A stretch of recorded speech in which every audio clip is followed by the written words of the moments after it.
You're on line now with Ben Hall. Thank you very much. Michael, how are you? I'm very well, Ben. How you going, mate? Good, mate. Good, thanks. Fantastic to talk to you. Thank you so much for giving me some of your time. Mate, thank you for your time. Great news is you're heading back to Adelaide. We are coming back to Adelaide, it's true. Playing the Theatre, one of the... we played there about probably, I think we played there for maybe 5 years ago, maybe 6. It's a beautiful theatre. It's kind of we've always aspired to play there, but just don't know if we ever could have drawn enough people to the show. But I think this time around it's looking good, so we're pretty excited. It's a great rock and roll theatre, it is, and I'm sure it's if it's not sold out already, it must be very close, mate. It is a close. Yeah, it's very close. Yeah. Fantastic, and I saw you last time you were in town. I think back in March, where you did the Clipsal show. Oh yeah. And the power went out on you in the last tune, mate. That was terrible. Yeah, I got a pretty sneaky suspicion it was Gyroscope that did that. Pretty sneaky suspicion. It was a good fun show though. I really enjoyed it. Yeah, well, it was. I mean, they're always a bit weird, those festival shows, because you kind of you don't get a sound check, and you just got to kind of you're just winging it. But I think it went alright. Yeah. But it's big show, massive show. I'd never seen anything like it. I've got friends from Adelaide that told me the Clips was the biggest thing you're ever going to see, and when I got there, I tell you what, they weren't lying.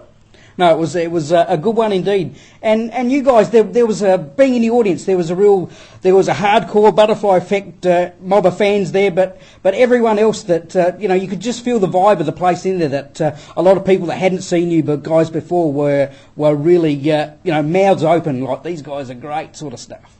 Oh, that's a great compliment. I guess you can never really tell what the vibe is like, in the crowd. So it's great to hear. But you've had a real hardcore of fans ever since Begins Here came out, but it's really building and building. It's been really quite interesting as an outsider to watch how that's gone. It has, I mean, it seems that it's that just from touring and I remember the very first time we came to Adelaide and I think we played 3 shows in Adelaide. There was one at like a little pub. I think we played I think it might have been Enigma Bar. We played somewhere like just out of town at a little. It's hard. I can't remember. But and then another one back in town. All in 3 nights on Thursday, Friday, Saturday. And you kind of never look back upon that thing. Well, we're playing 3 shows in Adelaide, no more than 10 minutes apart. But from those very early days, I think that there a few people came. Maybe 20, 30, whatever, and it's just grown every time we've come back. And a lot of them are very familiar faces, and it's just they're very loyal, which is I can't say enough for them. I really appreciate the fact that they're growing with us, and they're still listening to the tunes and still giving us that time of day. So. And that is something that is very obvious for the Butterfly Effect audience. There's a real loyalty there in a way that not a lot of bands in Australia have anymore. Yeah, I think I can really only put it down to just having been on the road for so long and really making an effort to get to these places. I guess for us that was just being busy and keeping busy and going to work, I guess you could say. But I think maybe the people kind of appreciated it more than we probably ever really thought, and that's why they're sort of still coming back, which is excellent. Yeah. Well, one thing that really struck me the first time I saw the band, I had this, I guess, a preconception from listening to the first album that you're going to be fairly broody and fairly heavy and not a lot of light on stage. But I was totally blown away that you guys were totally the opposite. You guys have a ball on stage and you run around like crazy, and it really did shock me how my preconceptions were wrong. You know what, we get that quite often. We still get labelled a metal band, which I think is quite funny. Couldn't be much further from the truth, I guess maybe on record the music comes across as being quite like you say, quite brooding, quite dark, and maybe not as energetic as I guess it can be perceived live. I think that the guys, especially on the drummer side, it's a little bit harder to be a hub of energy. But the other 3 guys sort of made a conscious effort to keep the show visually interesting as well. Mm-hmm. Well, on the subject of drums, mate, the latest CD, Final Conversation of Kings, is the music has really changed in a way that I'm guessing it's given you a little bit more space and a bit more opportunity to sort of stretch your playing. I guess it's also I've never really played. I've always just played for the song. You know, it's kind of always been my approach. But I noticed there definitely were gaps in a lot of the newer stuff where it was kind of, you know, I really had a chance to explore more the space a little more and try and incorporate different feels that the band hasn't used before and that sort of thing. You know, so it's quite a conscious effort to just try and take the, you know, the sonic sort of landscape the band has had previously and try and just, you know, make it a little bit more refreshing and interesting for people to listen to, you know. And World's on Fire, one of the opening track and the longest track on the new CD is a good example of that. I reckon it's got a lot of different instrumentation in it as well. Yeah, it does. It's got trumpet, it's got xylophone, it's got some Rhodes in the middle, you know. We used thunder rods. You know, for the drumming up until the middle section where it kind of gets a little heavier. You know, we've all really tried to just try and like I said, just break away from the sounds and the way we've always played. You know, people have always been the fans have always been fairly, but they seem to respond when we kind of change things a little. So, you know, I guess that's kind of empowered us to maybe try a little bit. You know, try those things a bit more and be a little bit more, you know, live a little bit more on the edge, I guess you could say. But also, like, given the intricacies of that tune on the CD, it still works really, really well live. Yeah, well, we were really unsure as to how it was going to go live because, you know, you can't sort of travel with a 10-piece band everywhere you go. It's just not financially viable and it's a logistical nightmare. So, you know, to have the trumpet not be played by someone, it's actually just a sample, but still runs and, you know, still sounds fine, but we weren't really sure because we hadn't done anything like that, how it would be perceived by people and how they would kind of go, you know, well, I can hear trumpet, but I can't see someone playing trumpet, what's going on?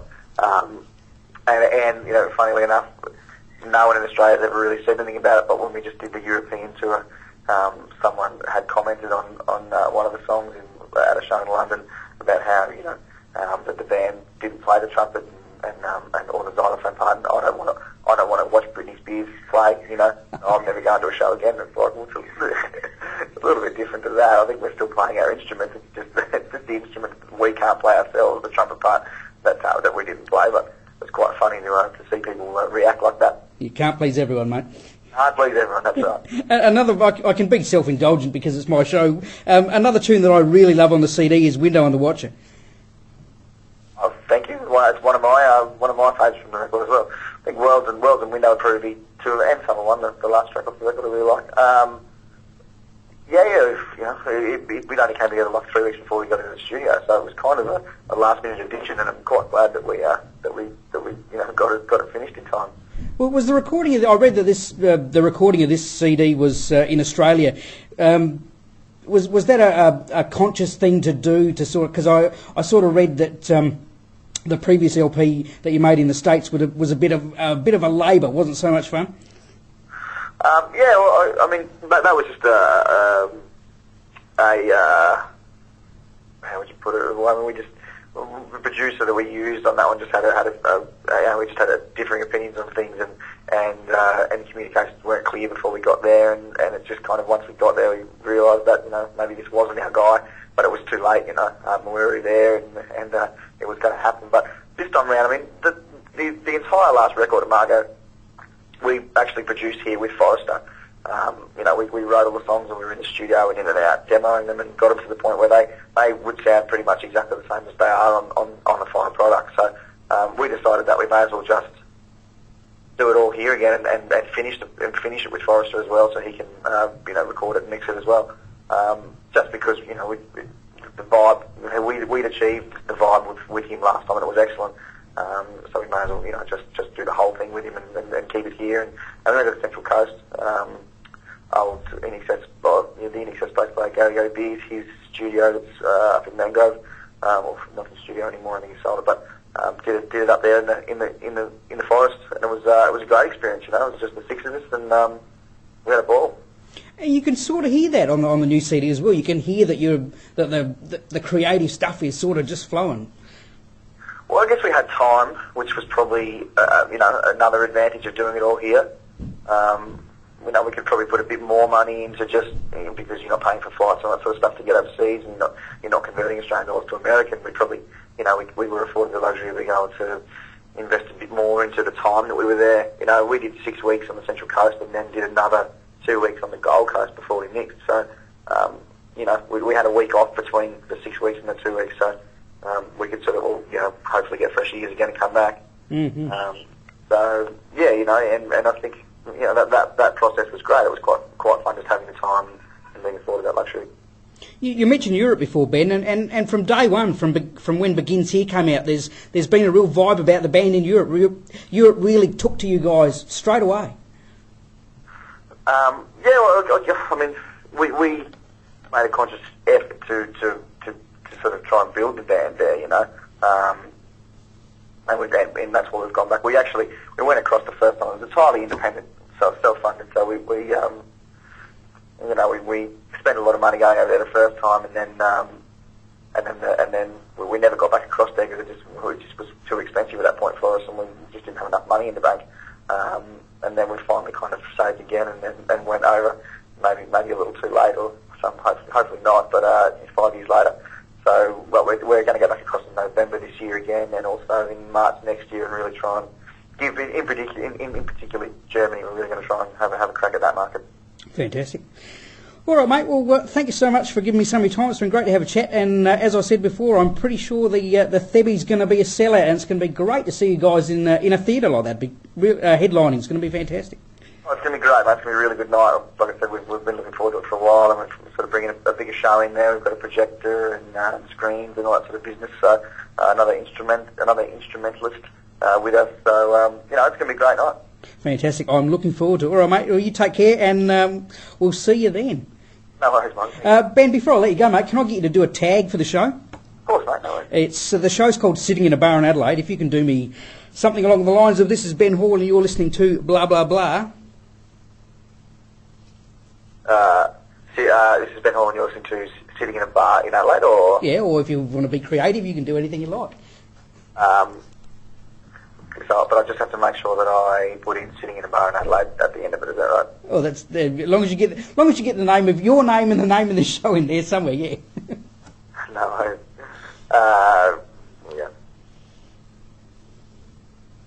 I'm just trying to work Sitting in a Bar in Adelaide. Just trying to incorporate this out. And then I can hear your brain ticking. You can get a plug for your show in there as well, you know. Yeah, there you go. That's what I do. Yeah, this is Ben from the Butterfly Effect, and we're playing the Theberton Theatre, and I wouldn't have a clue what day it is, so I really probably should look at that first, shouldn't I? What day is the show? Is it the 18th? No, 12th? Have I got it here somewhere? The 17th. Should actually just have it. Where is it? Just say playing the Thebby Theatre soon. I'll put the dates in. Here we go. I've got it. It's the Friday the 17th. There we go. Here we go. G'day, this is Ben from the Butterfly Effect, and you can join us, Dead Letter Circus and Calling All Cars, at the Theberton Theatre on the 17th of July. And then I've got to say, and